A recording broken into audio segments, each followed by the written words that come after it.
La nouveauté de la semaine vous est présentée par Williams, preneur de trophées depuis plus de 100 ans.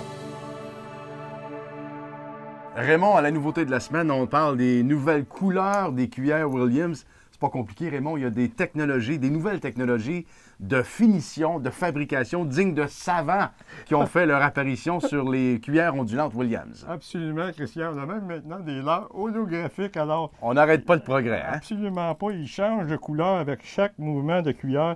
Alors, c'est vraiment assez hallucinant.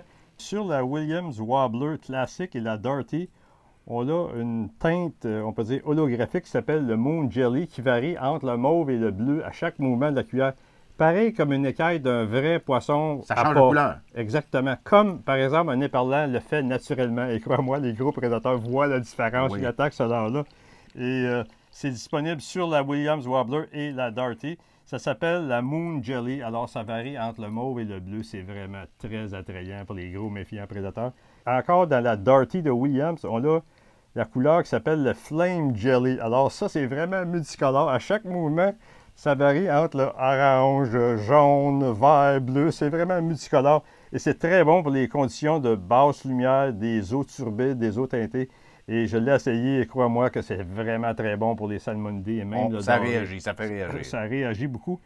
Et toujours dans la Williams Wobbler classique, on a maintenant la couleur halo, le orange halo. Alors, nous avons un orange fluorescent avec une bande noire alentour. Ça fait vraiment un très haut contraste. C'est très, très voyant dans toutes les conditions, incluant les eaux turbides, les eaux teintées.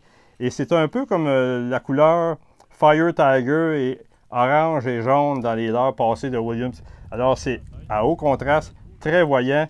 Et c'est vraiment très bon pour les conditions, on peut dire, difficiles de basse lumière. J'ai dans mes mains les bullets de différentes couleurs. Est-ce que c'est bon pour... Tu parlais d'eau turbide tantôt, mais disons la pêche de nuit. Est-ce que ça fonctionne? Ah oui, là, on a vraiment l'ultime leurre pour les conditions difficiles comme l'eau turbide, l'eau teintée, la pêche de nuit, les conditions de basse lumière. C'est les nouvelles bullies.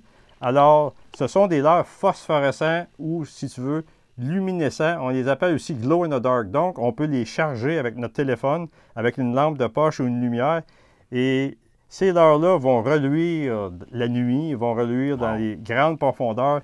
Et c'est vraiment très bon pour les salmonidés, des brochets, des dorés dans des conditions comme ça. Et il y a une particularité de certains leurres qu'on tient ici, c'est qu'ils reflètent les rayons ultraviolets du soleil. Ça fait une réflexion encore plus grande et ça, dans différentes profondeurs, je pourrais même dire dans toutes les conditions, parce que le rayon UV est invisible à l'œil humain, mais les poissons, eux autres, réagissent beaucoup au UV.